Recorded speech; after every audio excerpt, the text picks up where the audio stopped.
yewe uzi ko abandi bari mu rukundo we nanjye kajya gushaka sheri wanjye tujye mu rukundo dukore urukundo. You're my sunshine, my love. Hey baby. Bebe sasa kano kaje kuri no kabonye abandi bari mu rukundo nako kaza kure mushiri wabo. Stop that. We hagarika ibyo ngibyo. Fred. Ase Fred kucyunkanga kandi situra abasheri. Fred, listen. I love Fred nyumva ndagukunda. Don't do this to me. Guto nkora bino. Kandi nakubwiye ko nkukunda. Oyo. Seriously, Fred. Fred, serious ise? Sorry yaje kuri no. Hey baby, you're welcome. Please. Bisa nko rwose ari hanavuye niki atuva please. Nikaga kobwa kamukunda atagakunda. I'm tired and I need to rest. Umva ibinda birambiwe kandi nkeneye kuruhuka. Come and worry me. Don't bother me with too much talk. Kandi utumengira amagambo menshi uvuga cyase nana kubwira nabi niki. Why you behaving like this? Ase kuki kugitwaraho gutya. Fred, nakubwiye ko nkukunda. I love. Agakobwa gakunda umuhungu ariko umuhungu ntagakunda habe na gatoya. Mbese ni nka rwa rukundo abakobwa mu nkunda ariko jewe ntabakunda namwe murabizi. And I can't help it. Sasa kano kaje kuri no kuri mugenzi wako kujya akagiye n'inama atuva afite ubusore nkunda ariko we nta nkunda se bigenze gute ko mukunda urumva. Listen, it's about time you forget him and move on. Atuva ikigomba gukora nukumwibagirwa ubundi ugakomeza ubuzima bwakomeza adahari. Can't. Umva sinabishobora rwose ndamukunda. And I don't want to lose him. Ndamukunda kandi sinshaka no kumutakaza urumva. Rero ngira inama ifatika. See, he has no feelings for you. Ndatekereza n'umuhungu nta byumvira gufite ndabikeye. Shaba, can't you see it when you are not loved? Ese ntabwo wabibona iyo udakunzwe? To understand me. I don't want you. Ukeneye kunyuma. Instead, I want to change him. Ndashaka kumuhindura rwose akankunda. For somebody's prayer point. Forget about this monster and trust me. Atuva uyu muhungu uri murakunda atagukunda ni inyamanzwa ugomba kumwibagirwa ndetse uri ugatangira ubuzima bwawe. Urumva sasa kano gakunda umusore none batangiye kumwita inyamanzwa. Urebe.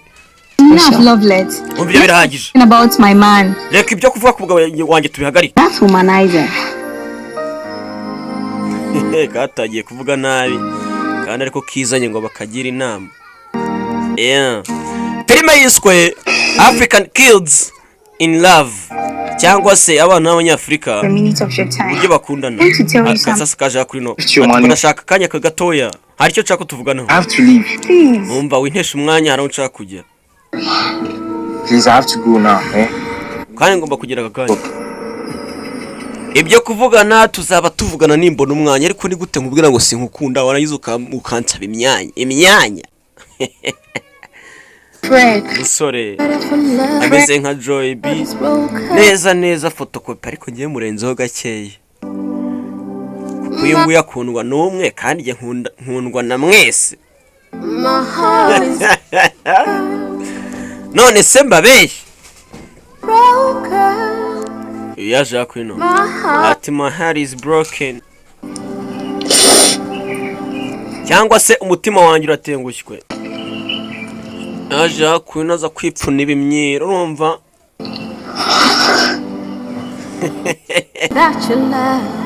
Love somebody else. Ariko abantu bafite time koko nanjye yaho se nkarira kubera ngo umuntu ngo yanyanze.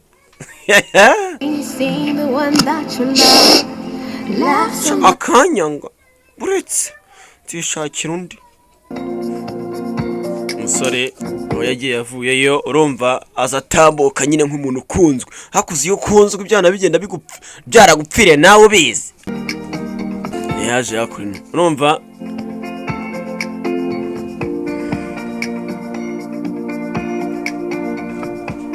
niba arahagiye avuye niba araho yaragiye akomeje urugendo sindamenya. Filime mba ndimo ndayireba nkuko nawe muyireba ntago mbona banje ngo nyirebe cyangwa se ngo numve iki ahubwo nuko akumva ururimi urumva. Niyo ntandukana n'abasobanuzi. Sasa yaje akwino. Ese kucyuri hano bimeze bite?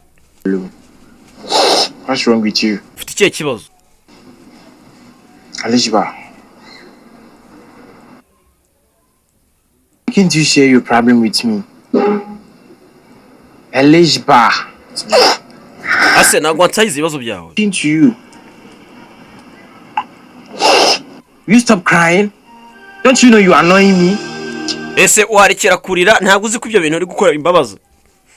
You think I have your time? Get up and go and get me some. Uratekereza mfite igihe mbwira ibyo umbwira cyangwa se umvire mu nzira ugenda. No. Gakobwa kari kaje kumutegera mu nzira ngo karebe ko kamutera impuhwe. Mutera impuhwe. Sasa kuri no hari kapo ikundanye urumva ntago bajya basigana ahantu hose bagiye. Do avuye kuvoma ariko sheri rwose mfata akaboko tugenda. Urumva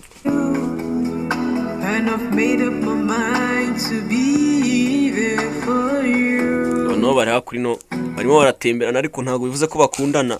Hano ku rundi ruhande bakatwereka bakundana. Agakobwa kabare batisha sure y'amandi bana bakundana. Alijiba. We Alijiba. Urebe. Umva bebe sinza urumva do uyu nguyu yabareba. We. Urimo yanyera usigana mu biki? My heart is broken. Uriya rukuntu ukunda ikintu. My heart is broken. Ati umutima wanjye uratengushywe niko karirimbo. Ebe baje kwino.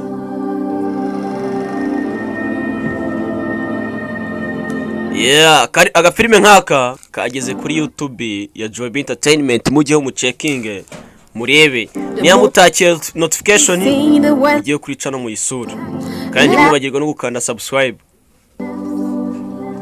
The most painful thing seeing the one that bari kumwe hakuri no ariko kuba bari kumwe ntago bisobanuye yuko bakundanye.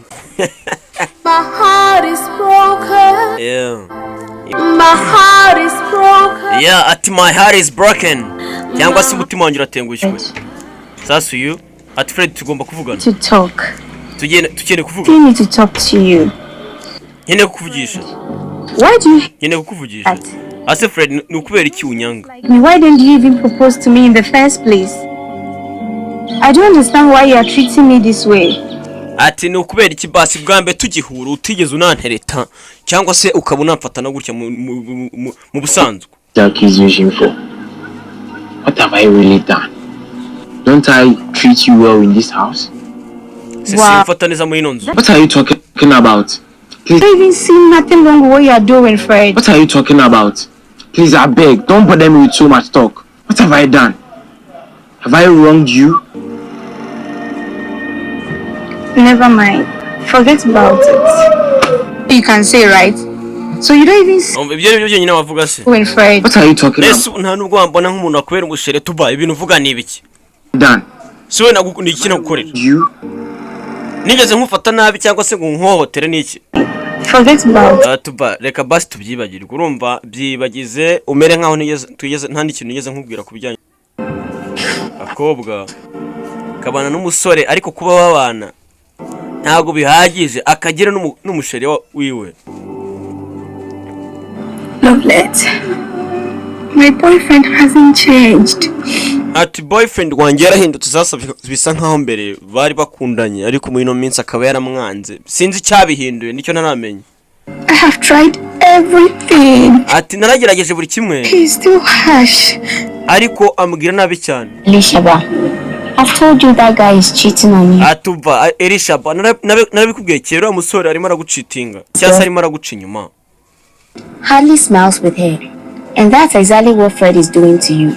Kuba kamugiye inama yo kureka umuhungu kuko uriya muhungu ngasigaye muca inyuma niba barakunanaga kera ubu ngo akabasigaye atamuhake. I don't know how to move on. Ati ikibazo nanamureka ariko ikibazo nuko kuba nakomeza ubuzima adahari byangora. Listen, there are lots of fishes in the sea. He's just atumva mu nyanja buri abamo amafi menshi. Uno musore rero ntago ari wenyine uhari. Shabaga koga gafite imigani. Ati there are a lot of fishes in the sea. Niyo umusore umwe yakwanze ntagutesha umutwe mu nyanja amafi menshi. Urumva? barakwereka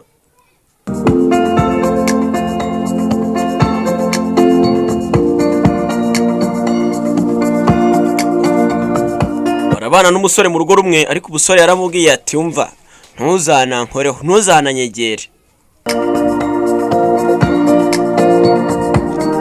Akobwa kamureba, ibi ni ibyawe. Sasa sinzi yamugura gaki. I don't need anything from you, Fred. Umva nta kintu nyene kikuvuyeho. I'm leaving. Cyane ko ndimo ndagenda mvuye hano urugo ndarurambiye. Uragiye ugiye kujya hese noneho. Why? Kubera ikizi? No, baby, listen. Please don't leave me. Stay. Atuva winsiga kabisa. Guma hano. Humiliates me. Ngume hano kugira ngo uzajye ukomeze ufate gutya. No more, Fred. No more will I allow you to treat me. Ntabwo byakunda, ntabwo nakebera yuko ukomeze kujya umfata gutya. Please. See him. So you know how to say please to me now. Listen. See how you ubu noneho nyuma y'igihe cyose gishize wize kuvuga please cyangwa se kunsaba imbabazi. Presented your gift. You think I ibintu byo tugift twawe. Fred. Uratekereza ikintu nyene kikuvuyeho? It's the best thing you can ever give. Not about these material things. Aturukundo nicyo kintu wampa ndetse kikanshimisha. Usibye tuno tuntu twawe. Utu necklace. When I met this lady, I loved her with all my heart. Sasa kuno baratwereka kuri mukobwa. Niba n'umukobwa bagihura bwa mbere. Ati ubwo nahuraga n'uno mukobwa naramukunze nk'ikimona bwa mbere. Ho. And did everything to make her happy. Her gifts, spent time with her, and apologized whenever I messed up. But no mukobwa bari baratwereka ngahura nawe bwa mbere ibintu byose byagenze neza, ndetse ati yakoraga n'amakosa cyangwa se ikosa yabaga agomba gusaba imbabazi akabupfukamira akagenza gute.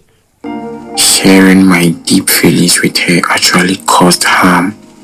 She lost respect for me, treated me like nothing, and made me feel less of a man. Despite this, I still tried to make her feel special.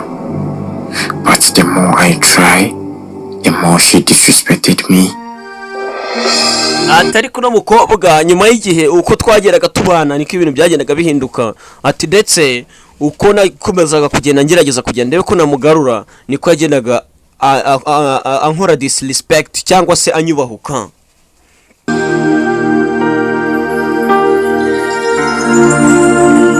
Ni Fred arimo kutubwira inkuru y'umukobwa bahuyeho nyuma yuko bahuye n'uriya mukobwa, ndetse ubanze n'umukobwa ari we wahinduye ibintu byose. From there, I vowed never to show my affections to anyone. Ati naragerageje kugira ngo ntaba nakereka undi muntu wari wese yuko nsigaye mfite intege nkeya cyangwa se ari ikintu kibi kirimo cyagenda kimba mu ino minsi. I'm scared to let you know I love you. Ati rwose kuba nare kukamenya yuko nkukunda byanteye ubwoba. Scared to show it. You see, Elishba, I know you are a very good woman. It takes a good woman to still stay after a bad treatment from a guy. But Fred, not all women are the same. Sasa rwose Fred yaragiye ajya gukundana n'akandi gakobwa, asigo bakundanaga, ariko ako gakobwa urukundo ukuntu bakundanye ntabwo byaje kunezeza Fred. None aka kanya arimo arasaba imbabazi. Umukobwa nawe ati rwose abakobwa ntago ari kimwe, niba yaragufashe gutyo njye sinigeze nagufata gutyo kuva aho twakundaniye. I know. Please, I'm begging you, don't leave me, please. I will start treating you better. Ati zatangira nkufate neza. Bitandukanye nuko nigeze nkufataho. I'm never gonna let you down. Ndetse sinzegera nkuhemukira. More than you know. You came in the picture. Babwa nawe se kari cyo yashakaga urumva. Yes, baby. Uransezeranyije cyane bebe. It's okay. Ndetse amara yawe urumva nzayaguhanagura neza. Sinzigera ntuma wongera kuba warira urumva se. Umukobwa nawe wari umaze igihe abivunikira areba yuko ubusore yamukunda. Wino ncuro yaramubwiye ati nzagukunda bebe ndetse niwe wanjye urumva. Ya filime nayo nuko igenze, ndetse batubwira ngo abasore benshi cyangwa abagabo bafata abagore babo muri ubu buryo cyangwa se abakunzi babo. Ati ndetse they believe showing much love and affection will make their partners disrespect them. Ati ndetse ariko kino cyongezo uburyo baracyanditse nyine biraciriritse ngo they believes, ngo ndetse ngo bizera yuko kwereka urukundo rwinshi abo bakundana nabo ati bishobora gutuma babubahuka. Ati cyane yuko mugomba kwibuka yuko ngo remember truth requires respect, trust and openness. Ati kandi mujye mwibuka yuko ukuri gusaba icyubahiro, kwizerana ndetse no gufungukanirana, niba ariko twavuga. Nuko tugasoje ndetse babwira ngo mujye muri comment mutubwire ngo tubahe part 2 turayibatamo.